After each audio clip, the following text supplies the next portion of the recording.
Secara wajar dan secara jujur, semua orang dalam hidup ini pasti tidak akan pernah puas dengan satu dua hal yang dia capai, betul tidak? Siapa saja. Jawab ya atau tidak, Sir? Ya. Setiap orang dalam hidupnya ini selalu nggak ingin dia mencapai posisi di satu tempat itu saja. Apa saja. Dia seorang murid, dia seorang pengusaha, dia seorang profesi, dia dokter, atau dia insinyur, atau dia pengacara. Pasti ingin lebih lagi dan lebih lagi. Betul tidak? Nah, saya tidak tahu dalam hidup kekristenan saudara, apakah sikap itu ada atau tidak. Yaitu merindukan kehidupan kita dengan Bapa di surga itu enggak stabil terus. Segala sesuatu yang stabil itu artinya apa? Ayo jawab. Segala sesuatu yang stabil itu artinya apa? Bukan mandek, ya betul, tapi tidak, salah. Stabil itu mundur. Loh, betul tidak? Betul, stuck. Tapi bukan cuma stuck, mandek. Orang yang stabil itu mundur. Kenapa? Ayo mikir, kenapa orang stabil itu mundur? Iya, nggak maju ya, kenapa? Iya. Iya, karena waktu dan umur dan semuanya berjalan terus. Betul tidak? Nah, maaf ya saya pakai kata ini, celakanya banyak sekali hamba Tuhan, pelayan Tuhan, orang Kristen sudah tidak punya kerinduan seperti yang saya katakan dari awal tadi, ingin mencapai lebih lagi, sudah nggak punya itu, terus tabel lagi. Oh, itu double mundur itu namanya, sudah. Betul tidak? Nggak mencapai apa-apa, tetap saja. Saudara lihat segala sesuatu itu mengalami perubahan yang drastis tidak? Jawab pertanyaan, ya atau tidak? Segala sesuatu. Nah, kalau kita melihat segala sesuatu, begitu cepat perubahan demi perubahan yang ada. Apa saja? Mulai dari model baju, mulai dari dunia entertain, musik, alat-alat musik, olahraga saja. Ini dalam seminggu ini ada dua anak saya ini, Ade dengan Putra. Kami itu jalan dari tanggal 9 Maret yang lalu. Semarang, Pekalongan, Pontianak, Sanggau, Ngabang, Pahoman, lalu balik Pontianak lagi, lalu ke Bandung, dan ini ke sini. Nah, dalam satu minggu ini saja, di beberapa tempat yang kami sempat berhenti, dan saya selalu senang nonton berita, saya itu kaget. Ada 3 olahraga baru yang saya itu baru tahu. Nah, kalau tanya namanya saya lupa juga. Ini olahraga model apa lagi? Begitu cepat perubahan-perubahan itu dalam kehidupan ini. Apa saja? Belum lagi teknologi. Betul enggak? Wah, itu lebih gila lagi. Lihat yang namanya handphone, lihat internet. Dulu orang sudah bangga dengan Friendster. Betul enggak? Enggak lama sudah kalah dengan Facebook. Facebook sudah muncul lagi, Twitter. Twitter muncul lagi. Apa saja yang berkembang sekarang ini? Ada WhatsApp, ada WeChat, ada macam-macam lagi. Nah, saya mau katakan kepada saudara yang menyedihkan. Dengar, yang menyedihkan. Menurut Roma 11 ayat 36. Saudara buka dulu ayat itu. Roma 11 36. Ada sebuah pernyataan yang sangat hebat. Bahwa segala sesuatu. Kalau disebut segala sesuatu itu apa? Semua. Segala sesuatu. Itu berasal dari dia. Terus? Oleh dia dan kepada dia. Lalu bagi dialah kemuliaan. Artinya begini, segala sesuatu. Iblis itu tidak pernah menciptakan apa-apa, katakan amin. Kecuali penyakit, pembunuhan, itu yang diciptakan iblis. Segala sesuatu yang baik itu berasal dari Bapa di surga. Nah, ini yang saya mau katakan. Jadi semua jaringan media untuk jejaring sosial yang ada di internet itu mengenapi ayat ini, betul. Nah, Bapa yang ciptakan dari dia, oleh dia, dan nanti harus kembali kepada dia. Nah, ini yang saya sayangkan. Sedikit sekali anak-anak Tuhan menggunakan semua itu untuk penginjilan. Yang ditulis galau, lagi sedih, nanti makan rujak. Lo betul enggak? Semua dimasukkan ke situ.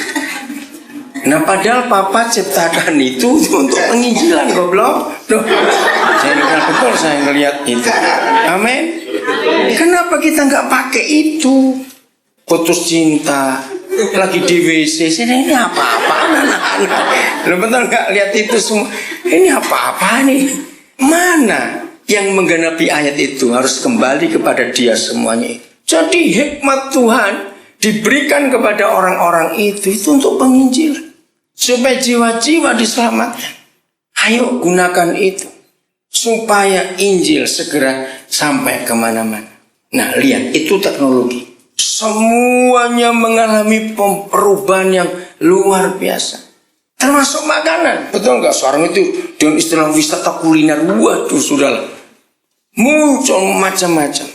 Itu bukti bahwa manusia tidak puas dengan apa yang sudah ada. Mereka ingin apa lagi? Maju.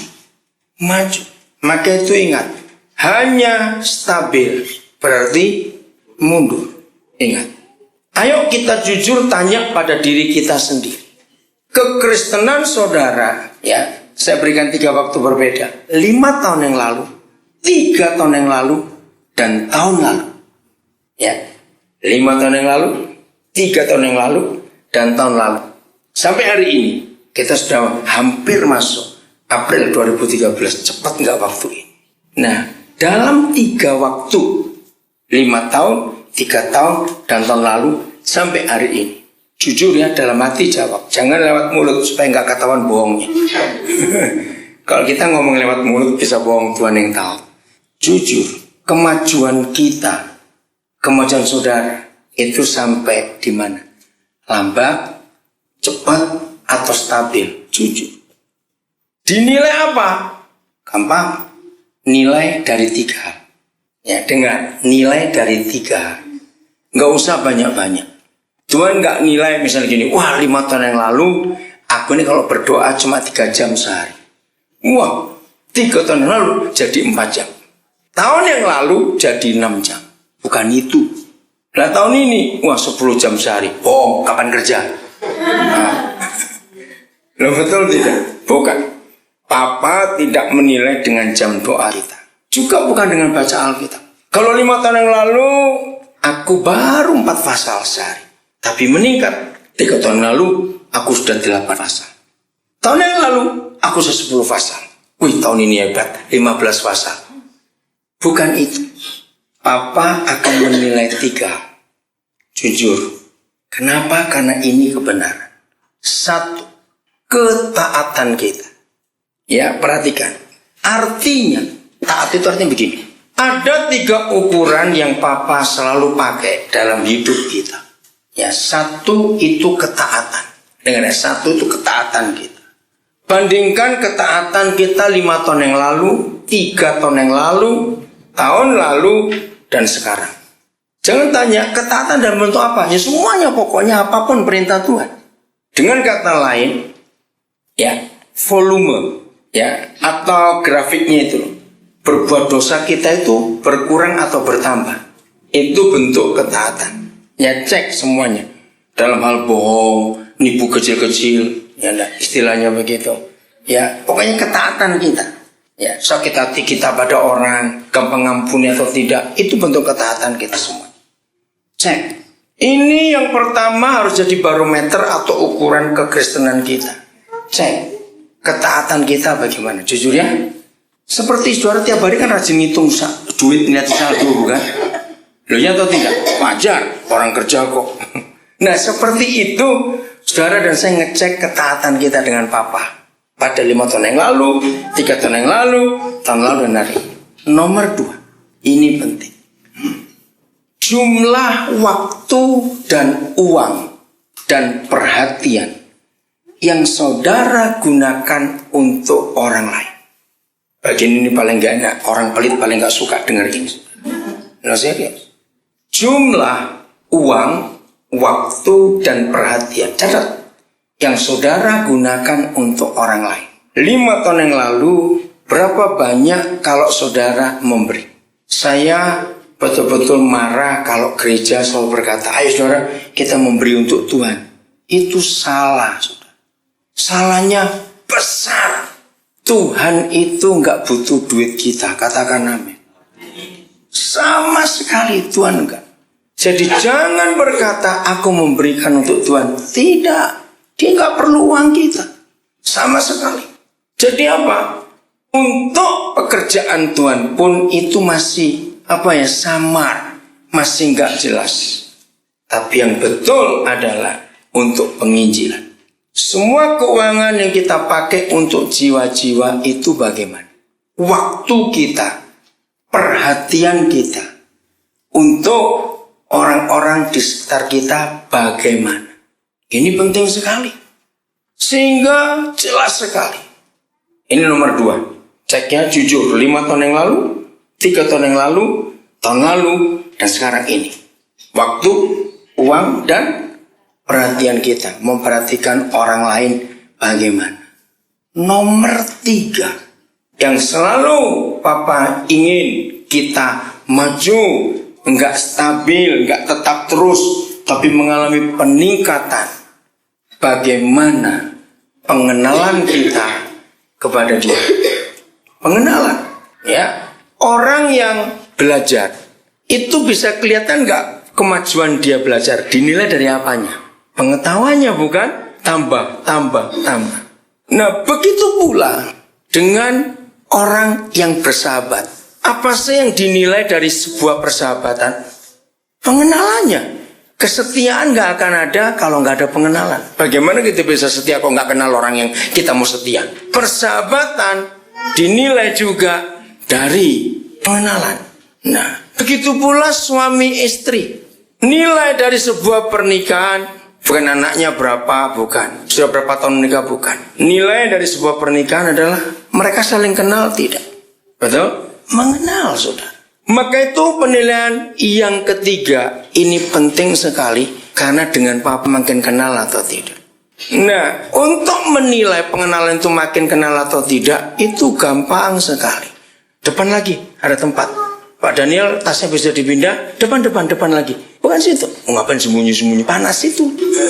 Ya, dengarkan ini. Sebuah penilaian itu diukur dengan satu saja. Orang itu makin kenal atau tidak. Dengarkan.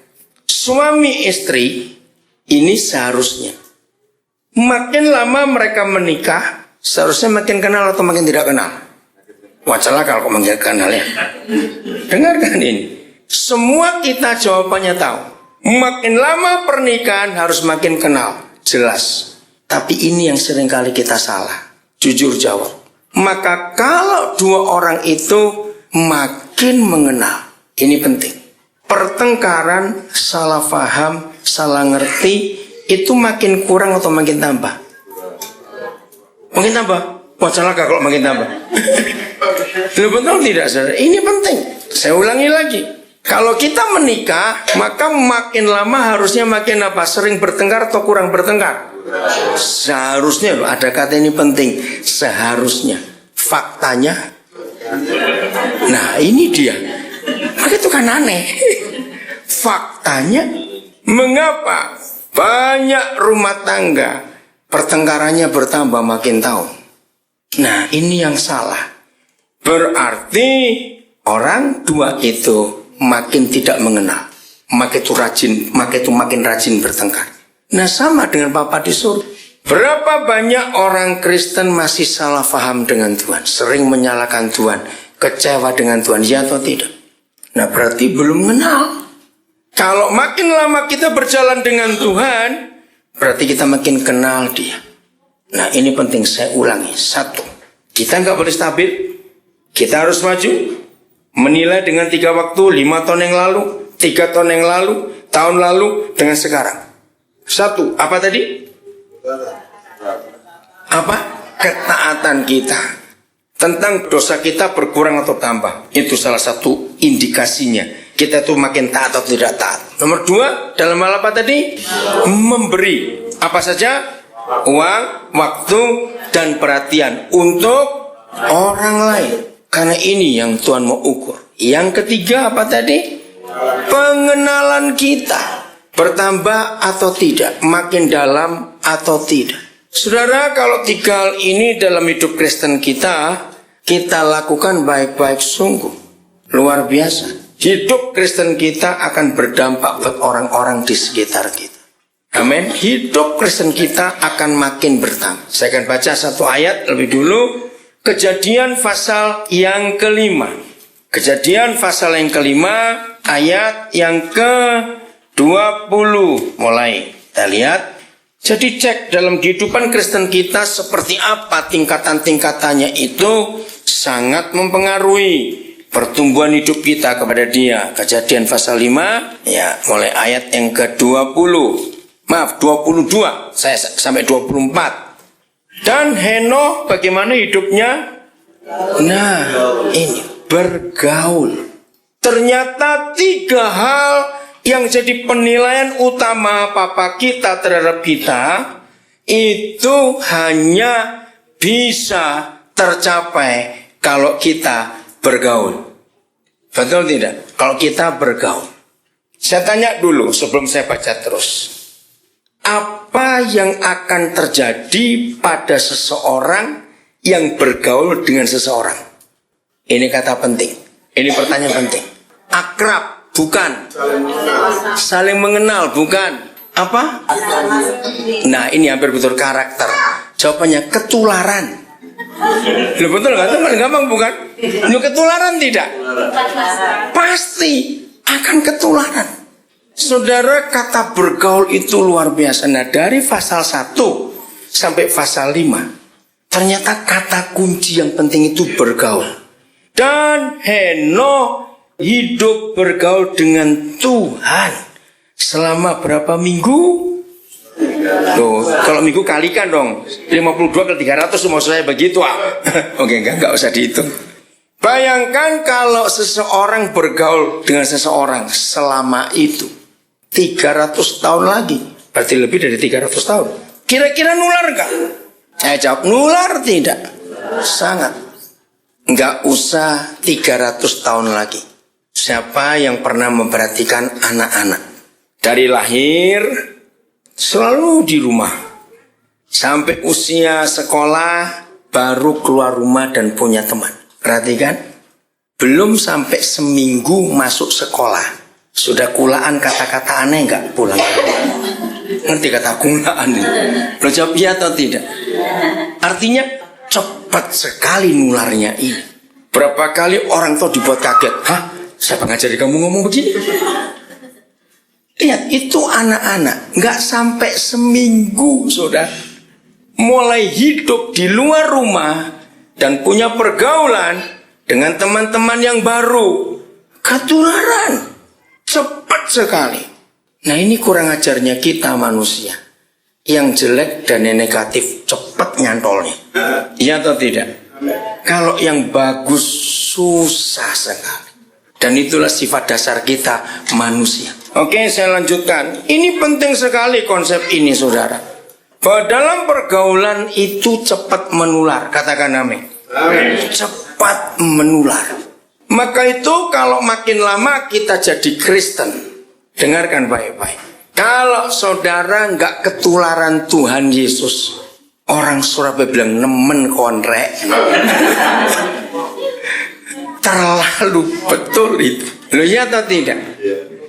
Nah, kan nggak mungkin Tuhan yang ketularan kita. Ngawur aja. Sam, diam-diam kamu. Ya toh, nah, dalam pergaulan kita dengan dia, ayo jujur, siapa yang harusnya ketularan siapa? Kita harusnya ketularan Tuhan. Nggak mungkin Tuhan ketularan kita, nggak mungkin. Nah, tapi faktanya, saudara, aneh. Ayo kita lagi jadi jujur pada diri kita sendiri. Sekarang kalau saya katakan kalimat-kalimat ini, saudara setuju nggak? Karena aneh. Kalau kita mengaku jadi Kristen, kita rajin berdoa, rajin kita kebaktian, seharusnya kita itu ketularan Tuhan dalam pergaulan ini. Anak-anak saja yang belum seminggu masuk sekolah sudah punya kata-kata baru dari sekolah itu. Sifat yang baru juga muncul. Nah, itu belum seminggu. Lah, kita ini berapa tahun jadi Kristen? Masa sih sedikit aja gak ada yang nempel dari sifat Tuhan? Terlalu betul kalau sampai begitu. Iya atau tidak? Coba jawab. Betul? Ya, saya lanjutkan. Kejadian 5 ayat 22. Dan Henokh hidup bergaul dengan Tuhan selama 300 tahun lagi. Setelah yang memperanakan Metusalah dan yang memperanakan anak-anak lelaki dan perempuan. Jadi Henokh mencapai umur 365 tahun. Dan ayat 24. Dan Henokh diulangi bagaimana? Hidup bergaul dengan Tuhan. Lalu ia tidak ada lagi sebab ia telah diangkat oleh Tuhan. Saya harap kedatangan kita hari ini jumpa dengan Bapa di surga. Hidup ini punya dampak. Loh, ya atau tidak? Hidup ini harus punya dampak, saudara. Dampak karena kita bergaul dengan Tuhan. Nah, saya harap masing-masing saudara menguraikan dengan kata-kata saudara. Temukan apa saja yang penting dalam sebuah pergaulan. Pasti masing-masing kita akan tahu. Nah, yang nomor 1 paling besar, paling tinggi, paling hebat yang diperlukan dalam pergaulan itu apa? Bukan, komunikasi. Betul tidak? Jangan bilang kesetiaan itu urusan nanti. Nomor 1 ini komunikasi. Enggak mungkin orang bergaul tanpa komunikasi. Cuma diam-diaman aja, cuma ketemu senyum, melihat-lihat. Enggak mungkin. Komunikasi. Nah, maka itu kalau Kristen kita dengan Bapa di surga tidak pernah ketularan, pasti cuma satu, enggak pernah komunikasi. Mengapa anak-anak kita yang enggak sampai seminggu baru masuk ke playgroup atau ke TK sudah pulaan kata-kata baru? Karena mereka bagaimana teman-teman? Komunikasi. Cepat sekali masuk. Jangan berkata, tapi saya ini doa loh Koden, tiap hari itu sekian jam. Belum tentu orang doa itu berkomunikasi. Oh, kaget bukan? Komunikasi itu bukan dengan doa, justru dengan hidup hari-hari itu yang Bapak kita di surga. Nah, bagian kedua yang saya mau tanya. Nomor 2 tadi dinilai dari apanya? Bukan, nomor 2 dari 3 penilaian. Nah, bagi waktu, perhatian, uang dan waktu kita untuk orang lain. Saya tanya jujur, pernah nggak Tuhan itu berkata sibuk? Siapa jawab? Pernah nggak Tuhan berkata sibuk? Maka itu hati-hati saudara. Saya menemukan hal ini. Semua orang Kristen yang merasa kecewa dengan Tuhan karena doanya nggak dijawab. Dengar, semua orang Kristen yang merasa hidupnya kecewa dengan Tuhan karena doanya nggak dijawab. Karena orang itu tidak pernah punya waktu untuk memperhatikan orang lain. Dia sering berkata, Tuhan minta tolong perhatikan, aku sibuk Tuhan. Sekali saja Tuhan mendengar saudara berkata aku sibuk untuk orang itu, maka kalau saudara perlu Tuhan, dia pun jawab sorry aku sibuk. Mati kita. Lo serius saudara? Saya akan tunjukkan bukti-bukti ini nanti. Kenapa? Ini yang saya mau katakan. Ayo jujur. Ini masih nomor 2 ya. Penilaiannya dalam hal apa?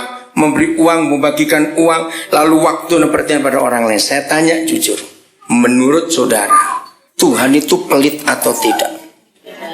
Yang benar. Yang benar Loh saya tanya kok ini, jangan asal buka mulut, awas ya. Menurut saudara, Tuhan itu pelit atau tidak? Yang benar. Ayatnya di mana? Oke, gak usah pakai ayatnya. Mengapa saya tanya yang benar? Gini loh, jangan tersinggung. Lah kenapa banyak orang Kristen pelit? Itu ketularan siapa? Ayo jujur. Nah, kalau saudara berkata Tuhan tidak pelit, lalu saudara rajin bergaul dengan dia, kenapa yang itu gak nular? Jawab cepat, ayo. Nah, kalau saudara pelit, lalu saudara bergaul dengan Tuhan, tidak mungkin Tuhan akan ketularan saudara ikut pelit. Oh enggak, amin. Jadi orang Kristen pelit itu pasti bukan anak Tuhan. Amin kan, supaya tahu itu. Lalu anaknya siapa? Cuma ada 2 di antara 1, setan. Ya betul. Dah. Memang satu untuk pelitnya luar biasa. Taubat yang pelit-pelit ini, dengar baik-baik. Jangan pura-pura nggak dengar. Amin. Jadi kalau Tuhan adalah pribadi yang suka memberi, nggak mungkin kalau kita bergaul dengan dia kita itu pelit. Tidak mungkin. Maka itu pergaulan kita dengan dia harus punya dampak, harus ketularan satu dengan yang lain. Amin.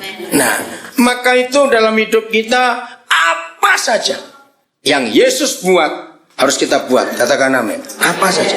Karena kita bergaul dengan dia untuk apa saja, dalam segala, dan itu sungguh luar biasa, dahsyat sekali. Kira-kira dengar baik-baik. Kira-kira kalau pergaulan kita dengan Tuhan dan jadi betul-betul seperti orang bersahabat bergaul, saling ketularan, dunia itu jadi seperti apa, saudara? Jawab, dunia itu jadi seperti apa? Jadi seperti surga. Karena Tuhan yang punya surga itu nampak dalam hidup kita. Jadi dengan kata lain, ini yang kurang dari kita. Apalagi mengenal lebih jauh lagi, Tuhan akan membawa kita untuk lebih dalam mengenal dia. Jadi biarlah dunia melihat Yesus lewat kita. Amin. Ayat yang berikut kita melihat Yohanes pasal 2 mulai ayat yang ke-23. Dan sementara Yesus di Yerusalem selama hari raya Paskah. Banyak atau sedikit? Banyak. Banyak apa? Baca. Orang percaya dalam namanya. Stop. Hari ini kita betul-betul akan memeriksa diri kita dengan kebenaran-kebenaran ini. Ternyata hanya sekedar percaya Tuhan Yesus itu nggak cukup. Katakan amin. Sekedar percaya Tuhan Yesus itu nggak cukup. Kenapa? Karena ayat 24 berkata, tetapi Yesus sendiri bagaimana? Nah, tidak mempercayakan dirinya kepada orang-orang yang tadi itu yang percaya kepada dia. Ini kan mengagetkan. Maka itu dari awal tadi Roh Kudus sudah mengajar kita bagaimana pertumbuhan hidup Kristen kita dalam berapa hal, khususnya 3 bagian tadi itu, bagaimana pertumbuhan kekristenan kita. Ternyata ini yang jadi masalah. Hanya percaya kepada Tuhan Yesus yang motivasinya. Karena apa? Ayat 23. Ayo, karena apa baca 23-nya? Motivasinya orang-orang ini percaya kepada Yesus itu apa? Karena mereka melihat tanda-tanda yang diadakannya. Kesimpulan paling gampang, apa sih orang Kristen yang model seperti ini? Jawabannya adalah suka ngambek kepada Tuhan.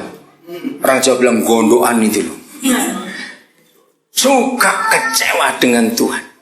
Orang Kristen yang mengikut Tuhan suka kecewa dengan Tuhan, yang suka marah dengan Tuhan, pasti dia hanya percaya karena lihat mujizat.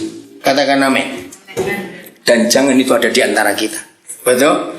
Kita harus percaya kepada Tuhan Yesus seperti Sadrak, Mesak, Abednego. Percaya yang tidak perlu lihat mujizat. Karena waktu mereka di hadapan pada pilihan, mau meninggalkan Tuhanmu atau masuk api, mereka disuruh milih. Mereka bilang, sekalipun Tuhan yang kami sembah tidak menolong kami, Raja perlu tahu kami tetap akan menyembah Dia kalau tidak menolong. Maka itu perlu kita tanyakan dalam hidup kita. Kita ini percaya karena lihat mujizat atau tidak? Kalau tidak ada mujizat pun, Tuhan tidak tolong kita pun, kita tetap percaya, maka kita jadi Kristen yang benar di hadapan Tuhan. Nah, baru dia akan mempercayakan dirinya kepada kita. Nah, saudara, kalau hal ini terjadi dalam hidup kita, bahwa Tuhan mempercayakan dirinya kepada kita, itu pasti karena Tuhan melihat sesuatu dalam hidup kita. Saya ulangi lagi, kalau sampai Tuhan Yesus bisa mempercayakan dirinya kepada kita, itu pasti lihat sesuatu enggak kepada kita. Oke, saya beri contoh dulu. Gampang sekali. Dalam pergaulan kita, ya, pasti masing-masing pernah, baik yang masih muda-muda, umur 20-an, 30-an, 40-an, seterusnya. Kapan, kenapa kita bisa mempercayai orang itu? Ayo, ini yang kita pakai. Ternyata seperti itu Bapa di surga mempercayakan dirinya kepada kita. Kapan? kapan saudara bisa berkata, oke aku percaya kepada kamu, sehingga saudara bisa nitipkan apa saja kepada dia? Iya, yang bisa dipercaya, betul, diuji, betul. Apalagi kalau bahasa Surabaya nggak suka ngentit. Tahu ngentit? Ya, ngentit itu bahasa Indonesia apa ya? Bukan jujur lain. Iya, yang bisa dipercaya pokoknya. Saudara, ternyata seperti itu Tuhan dengan kita juga. Jadi apa saja yang dia percayakan itu dinilai. Ini yang penting. Dengar pertanyaan saya. Di seluruh dunia sama. Negara apa saja sama. Seseorang untuk bisa percaya seseorang dengan ujian, menguji orang itu, ngetes orang itu. Semua bangsa punya cara yang sama. Ngujinya pakai apa? Nah, uang. Pakai uang. Itu cara nguji. Jadi begini, maka itu yang kedua tadi penting. Membagi waktu, uang, dan perhatian. Itu penting. Kalau kita diberi waktu Tuhan sama, bukan? Ada yang beda, ada yang 20 jam sehari. Ada nggak? Nggak ada. Ada yang 20 jam sehari? Nggak ada. Semuanya sama nggak? 24 jam. Nah di situ Papa akan uji kita. 24 jam itu kamu pakai untuk apa? Ini penting.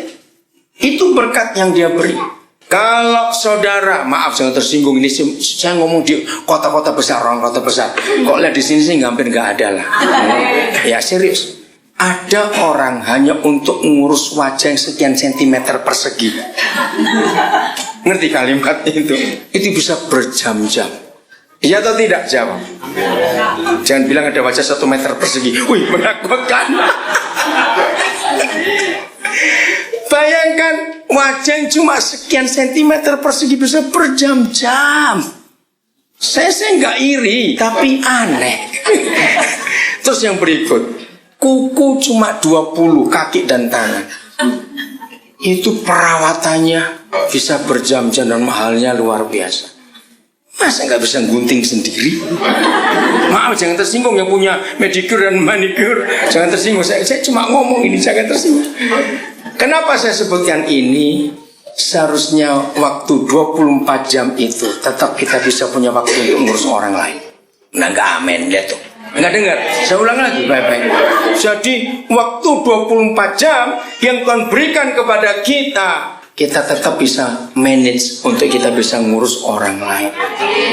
Maka itu ingat, jangan berkata aku sibuk, awas. Tuhan akan jawab juga, dia sibuk, aku sibuk, mati gitu. Termasuk uang, saudara. Kalau Tuhan titipkan uang kepada kita, dia akan uji. Dipakai untuk apa? Kalau kita pakai sebagian besar hanya untuk diri sendiri, jangan harap Tuhan akan memberikan yang lain lagi. Terus jangan berkata gini, tapi saya lihat loh, orang itu jahat, tapi kok kaya. Tunggu, jangan ukur apa yang Papa beri dengan nilai angka kekayaan atau materi. Kenapa? Karena ada 3 hal di luar Tuhan yang membuat orang itu bisa kaya. 1, setan bisa buat orang kaya. 2, orang rajin otomatis kaya. Yang ketiga, sudah rajin pelit lagi, itu tambah cepat kaya. Katakan amin.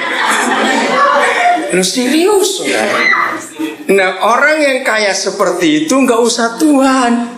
Berzinalah, mabuklah, pasti kaya. Karena itu hukum alam. Katakan amin. Kalau berkat Tuhan, itu betul-betul dari diri orang itu nggak ada apa-apa yang bisa diandalkan. Wajah setengah cakep, SD nggak lulus, nggak jadi, ya enggak.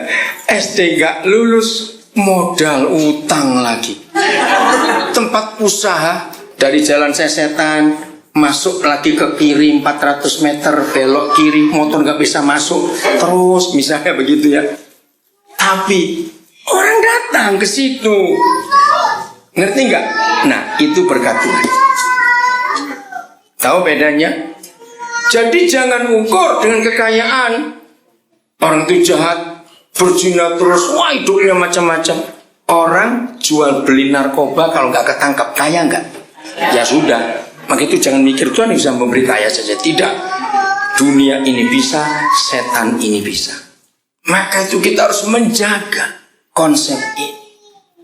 Nah, saya mempelajari dari dua model orang Kristen ini. Kalau dia kaya karena jerih payahnya dan dia kaya karena Tuhan, itu nampak jelas di satu bagian. Walaupun dia Kristen, kalau dia kaya karena jerih payahnya, dia pasti pelit, saudara. Katakan amin, gak usah ragu-ragu. Mungkin dirimu sendiri itu udah bertobat. Kenapa orang yang kaya karena jerih payahnya pelit? Itu wajar. Karena apa? Dia sulit berbagi. Kenapa? Cepat jawab. Karena carinya susah. Nah, tapi kalau karena berkat Tuhan, dia nggak akan pelit. Amin. Loh, kok yang ini diaminkan? Karena dia tahu ini semua karena Tuhan, bukan karena aku. Nah, maka itu lihat hidup saudara. Ya, lihat hidup saudara. Supaya saudara tahu, saudara termasuk yang mana dari dua ini tadi. Oke? Nah, saya baca lanjut. Ayat 24 bagian terakhir dan 25. Saya ulangi 24-nya.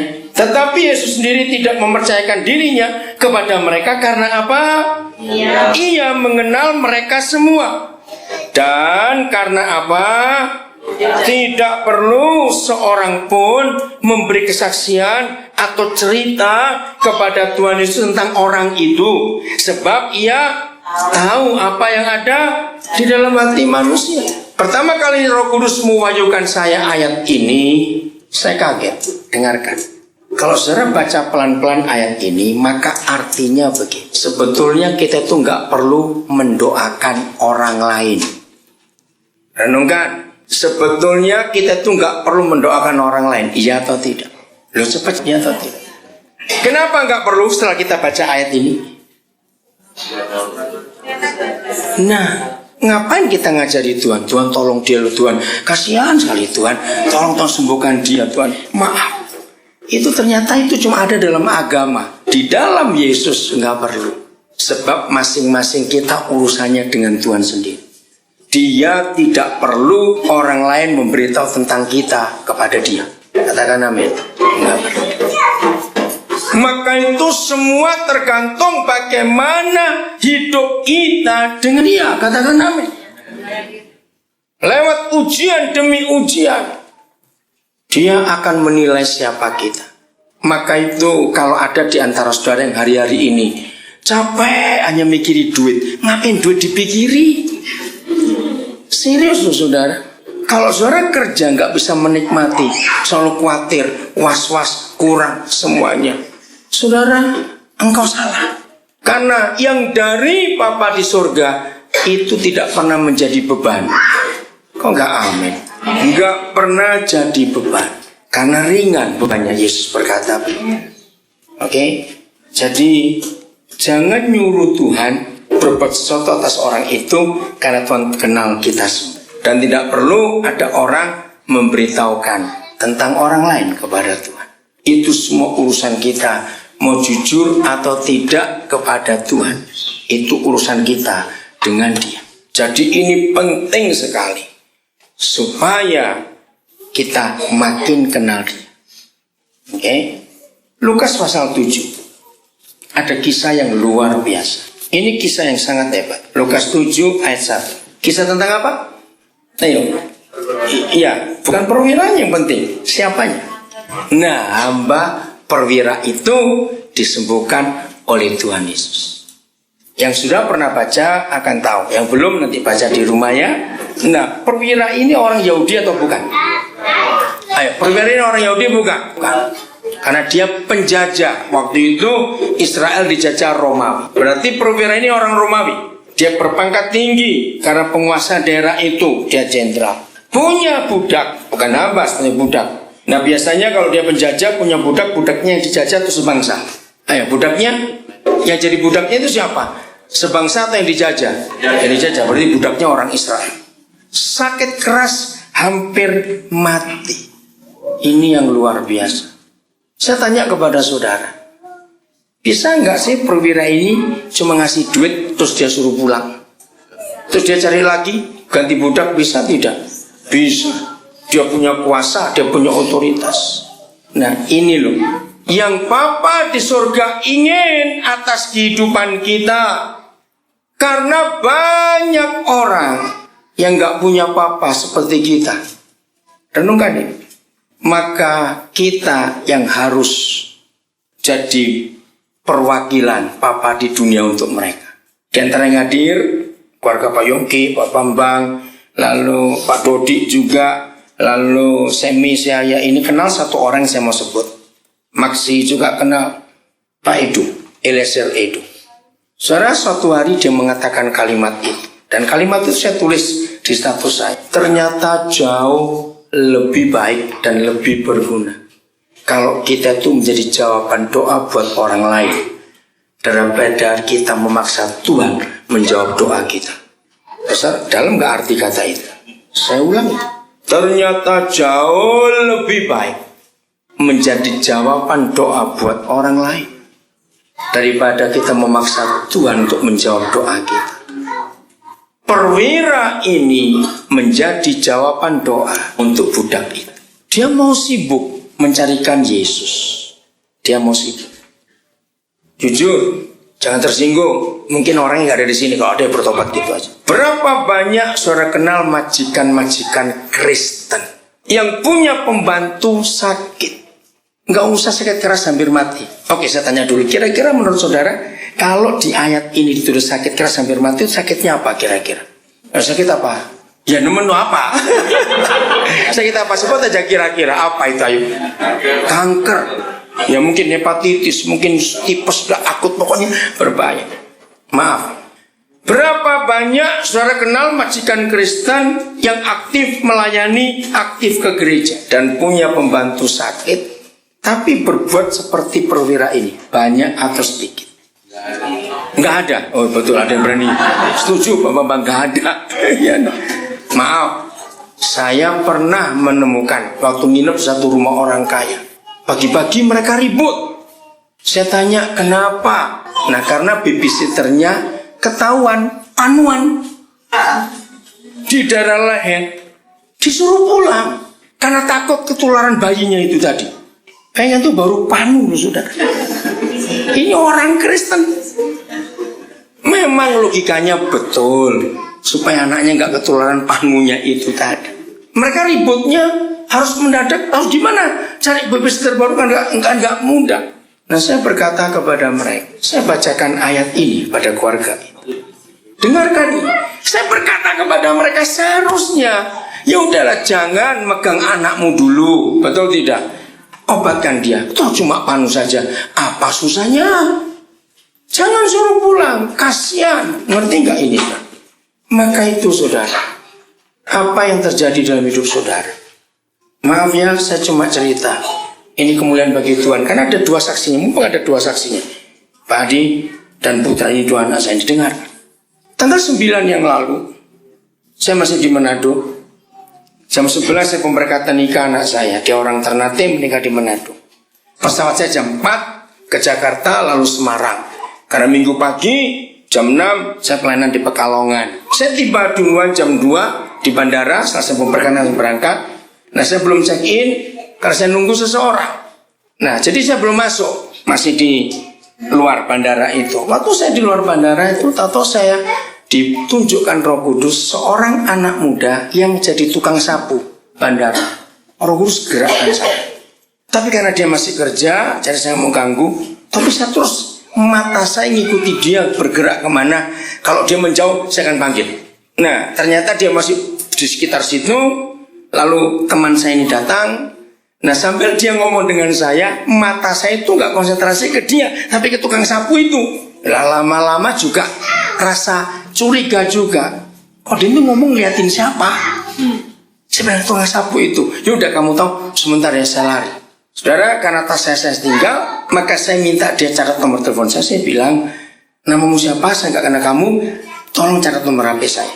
Saya perlu sesuatu untuk saya ngomong dengan kamu. Dia bingung. Ya udah, akhirnya dia dapat. Saya kembali lagi. Saya nggak sempat catat nomor telepon. Saya berangkat. Setiap hari nunggu dia SMS. Kok nggak SMS? Kok nggak nelpon? Kemana ini anak? Saya doa terus, Tuhan tolong gerakkan. Saudara, selesai di Pekalongan, tanggal 13 kami berangkat ke Pontianak. Tiba di Pontianak siang, kami waktu itu berenam. Ya, berenam dari Jawa, lalu ditambah dengan mereka berempat. Jadi 10 orang kami yang dari Pontianak itu. Kami inap di rumah teman kami, ternyata listrik padam. Jadi nggak ada air untuk mandi. Wah, saya bilang ini 10 orang, jam sudah mepet, pelayanan agak jauh. Terus saya bilang lebih baik sebagian ke hotel untuk mandi saja supaya cepat karena waktunya ini. Akhirnya kami berempat ke hotel. Saudara, begitu sampai di hotel, pelayan yang melayani kami ngangkat koper kami semuanya. Roh Kudus gerakkan saya untuk bicara kepada dia. Saya lihat tamu nggak ada kecuali kami. Setelah dia masukkan koper kami, saya keluar lagi. Saya bilang yang 3 gantian mandi, saya mau keluar. Saya cuma bilang namanya Bima, orang Melayu. Saya minta waktu sedikit. Bapak nggak akan ganggu kamu, Bapak minta waktu 5 menit aja ngomong. Dia kaget. Dia bilang, Bapak kok bisa tahu saya? Saya bilang Tuhan Yesus memberitahu. Oke, saya minta nomor teleponmu, saya catat. Saudara, malamnya saya telepon dia. Saya bicara dengan dia kaget. Nah, ringkas cerita, saya bilang pada dia, ini kalau ketemu orang yang seperti itu, saya cuma pakai kalimat yang sama. Kan nggak mungkin kamu akan jadi karyawan serendah ini terus di sini. Dia pasti ingin mengia. Nah, saya janji akan sekolahkan dia. Jadi gara-gara listrik padam aja 1 jiwa bisa diselamatkan. Udah 14 kami berangkat ke Sanggau naik mobil. Dari Sanggau saya ketemu banyak orang, berapa orang dijamu oleh Tuhan. Nah, dari Sanggau kami sampai ke Ngabang, terus ke Pauman ke Sungai Pinyu kami makan malam. Sebelum kami ke Singkawang, itu hari Sabtu, karena kami akan ke sana. Oh, terpotong dulu. Waktu kami pagi berangkat dari Sanggau, gak sempat sarapan untuk ke Ngabang itu, di Kalimantan Barat. Maka beberapa orang berhenti, ayo kita berhenti. Ada satu kampung namanya Bodok, nah pertigaan ke Meliau, kami lagi minum kopi. Tahu telepon saya bunyi. Jadi sudah seminggu. Tanggal 9, Sabtu, itu Sabtu berikut, Sabtu yang lalu. Telepon bunyi, ternyata anak tukang sapu itu. Saya bilang, saya tunggu kamu seminggu ini, kenapa baru telepon? Dia bilang, saya ini bingung Pak mau telepon. Kenapa? Akhirnya saya bilang, matikan, saya telepon baru supaya kamu gak keluar pulsa.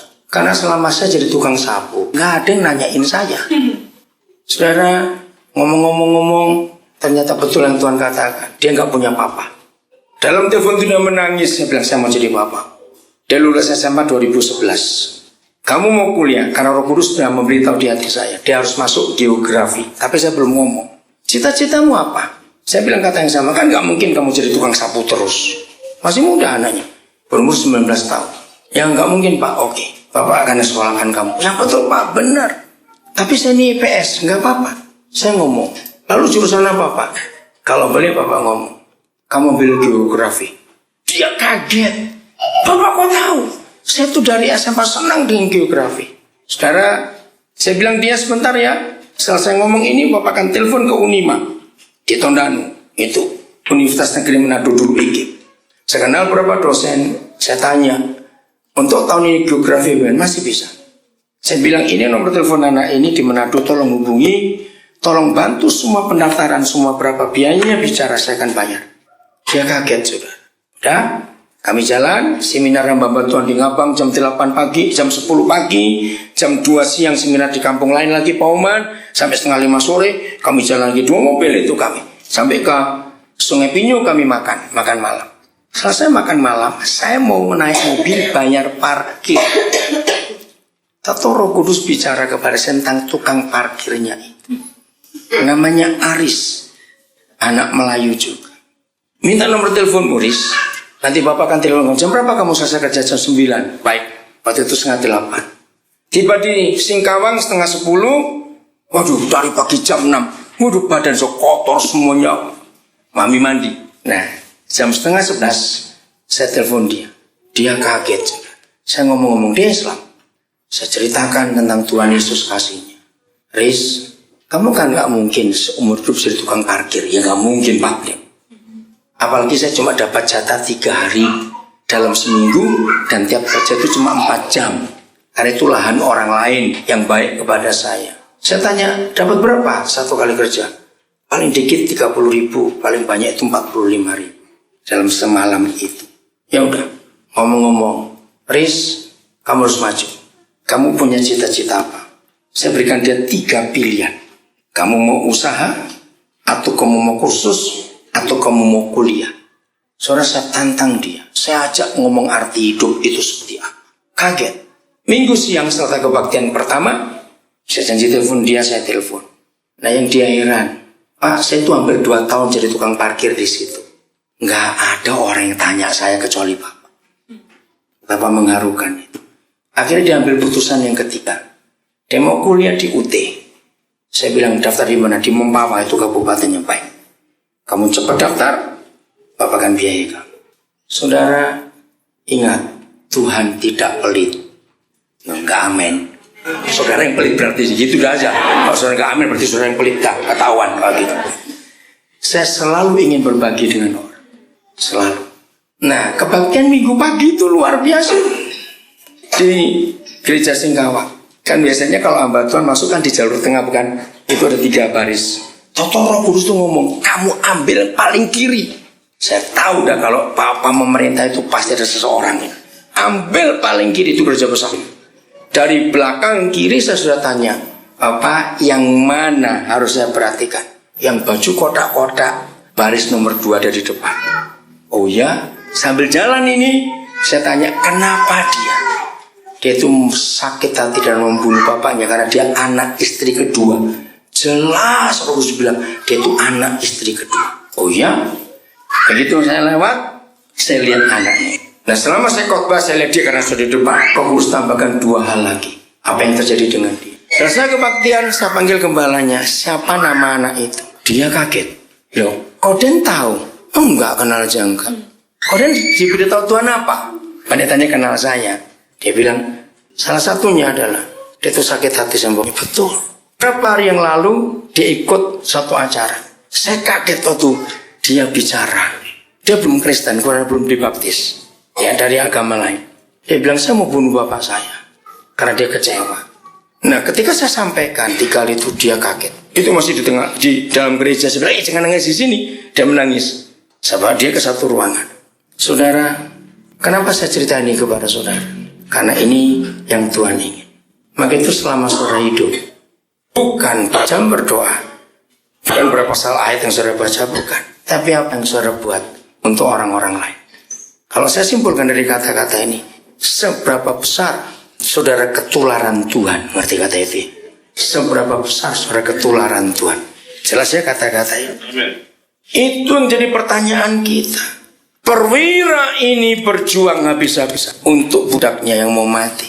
Dan ini luar biasa. Lihat ayat yang ke-9. Setelah Yesus mendengar perkataan itu, perkataan sang perwira, ia heran akan dia dan sambil berpaling kepada orang banyak yang mengikuti dia, ia berkata, aku berkata kepadamu, iman sebesar ini tidak pernah aku jumpai sekalipun di antara orang Israel. Berarti dia bukan orang Israel. Imannya luar biasa. Dia saja yang bukan Israel bisa ketularan sifat Tuhan. Masa kita yang Kristen mengaku percaya Yesus, rajin berbakti, masa enggak nular dikit sajalah, enggak usah banyak-banyak. Ngerti kata itu? Kan keterlaluan kalau sekian tahun kita jadi Kristen enggak ketularan. Ayo dalam hidup ini saudara, kita betul-betul mau jadi berkat buat banyak orang. Amin. Mau punya dampak untuk orang lain. Ingat, bagikan apa yang Tuhan beri kepada kita. Jangan takut. Ayat terakhir, saya suka ayat ini. Filipi pasal 2 ayat 21. Atau kita baca sama-sama ya. 1, 2, 3.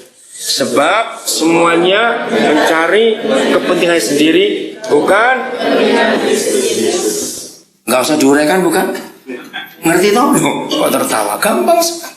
Maka itu saudara buat apa saja. Dengar, buat apa saja, besar ataupun kecil, selalu tanya, ini untuk kepentingan siapa? Ya, ini untuk kepentingan siapa? Buat apa saja dalam hidup ini, selalu bertanya untuk kepentingan siapa. Gampang. Dengan satu kata kunci untuk kita jadi pemenang. Belajarlah selalu bisa berkata cukup. Betul tidak? Saya tanya kepada saudara, apa yang terjadi dalam diri setiap kita kalau kita itu selalu bisa berkata cukup? Apa dampak kehidupan kita kalau kita bisa berkata cukup? Apa akibatnya apa? Bukan bahagia saja. Bukan. Itu kan untuk diri kita, senang, bahagia, sukacita, bukan. Dampaknya mau berbagi. Ini loh yang gak banyak tahu. Betul tidak? Dampaknya bukan ke hidup kita, ke orang lain, sudah. Kalau kita bisa berkata cukup, kita pasti bisa berbagi pada orang lain. Jadi penyebab orang Kristen pelit karena nggak pernah berkata cukup. Aku kurang, dan terus kurang. Maka itu dia nggak punya waktu untuk berbagi.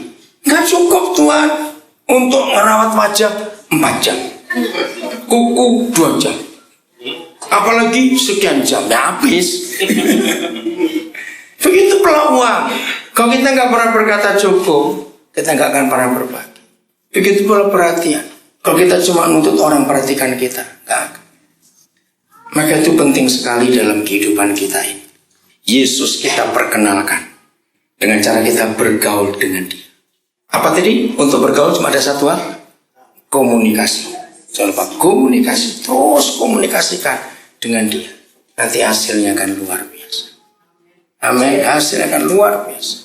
Di suatu desa kecil, saudara, di tengah hutan betul, jalan tidak aspal. Kami pelayanan hari Minggu sore, Jumat sore. Namanya desa Embaung, nggak ada di peta. Di desa itu saya tanya cuma ada 37 kepala keluarga. Di tengah hutan, ya. Atau kami kebaktian. Ada anak muda duduk paling belakang. Ya, selama saya khotbah, Roh Kudus bicara sesuatu kepada dia. Ternyata itu kemenakannya Bapak Gembala. Nah, Bapak Gembala itu kaget. Kok saya bisa tahu latar belakang anak itu? Bapak Gembala kaget betul karena saya baru sekali datang ke kampung itu dan saya nggak pernah ketemu anak itu. Anak itu juga kaget. Kenapa kok saya bisa tahu? Saudara, dari desa itu dia punya cita-cita yang tinggi. Dia sekarang baru kelas 2 SMA dan saya janji kamu lulus SMA, Bapak akan selesaikan cita-cita. Dan dia punya semangat. Kemarin saya dapat telepon dari Bapak Gembalanya. Dia bilang, Pak, belum pernah saya lihat anak ini begitu sesemangat dan begitu bergerak untuk hidup. Kelihatan sekali. Saya bilang, karena dia punya harapan untuk mencapai cita-citanya. Maka itu berbahagialah setiap saudara kalau bisa membuat bahagia orang lain. Amin. Jangan cuma amin saja, lakukan, awas. Kalau cuma amin saja. Betul? Apalagi yang pelit-pelit itu bertobat. Ingat saudara, hanya satu kelompok orang yang Tuhan Yesus bilang susah masuk surga. Siapa itu? Nah, itu dia. Orang kaya yang pelit itu susah masuk surga. Begitu yang kaya pelit, awas. Saya meneliti firman itu dengan sosiologi. Jadi bukan dengan teologi. Kalau teologi malah mumet Alkitab. Nah, di dalam sosiologi, kenapa orang kaya itu susah masuk surga? Disebut kaya itu cuma satu penilaian, yaitu angka kekayaannya bertambah terus. Itu orang kaya, itu sosiologi. Nah, orang kaya susah masuk surga karena kekayaannya nggak boleh berkurang, harus bertambah. Yang pernah kaya dan masih kaya pasti setuju saya katakan kata ini. Orang kaya itu angkanya nggak boleh kurang 1 digit saja, apalagi yang depan. Cepat jawab. Lo betul tidak? Kalau kurang digit belakang masih oke, tapi yang depan nggak boleh. Karena itu yang menjadi pembicaraan sesama orang kaya. Nah, karena angkanya nggak boleh berkurang, otomatis dia tidak memberi tapi menambah terus. Kalau toh memberi namanya money laundering. diberinya untuk keagamaan. Nah itu jahat. Ngeri. Maka itu orang kaya itu sudah masuk surga kalau dia pelit. Aminkan supaya yang pelit bertobat. Nah logika anak-anak saya pakai. Saya pernah tanya anak-anak karena saya lama jadi guru sekolah minggu. Menurut kalian anak-anak, kekayaan atau harta itu berat atau ringan? Semua anak jawabnya pasti berat. Saya jawabnya berat atau ringan nama hartanya? Pasti berat. Karena ukurannya emas berapa kilo. Betul enggak? Nanti apa rumah, mobil kan berat semuanya. Nah, logika anak-anak saya pakai setelah logika sosiologi begini. Ketika Tuhan mau angkat orang itu, nggak kuat karena terlalu berat. Daripada bertengkar, terlepas lagi, terserah kamu jadi di situ saja. Nah, itu dia. Jadi sosiologi dan logika anak-anak betul mengapa orang kaya susah masuk surga. Maka itu jangan pengen kaya untuk diri sendiri, jadilah kaya untuk orang lain. Amin. Pasti masuk surga. Amin. Ngeri sudah kaya nggak masuk surga, baru ngeri sekali. Tuhan memberkati kita semuanya supaya dunia jadi seperti surga. Amin.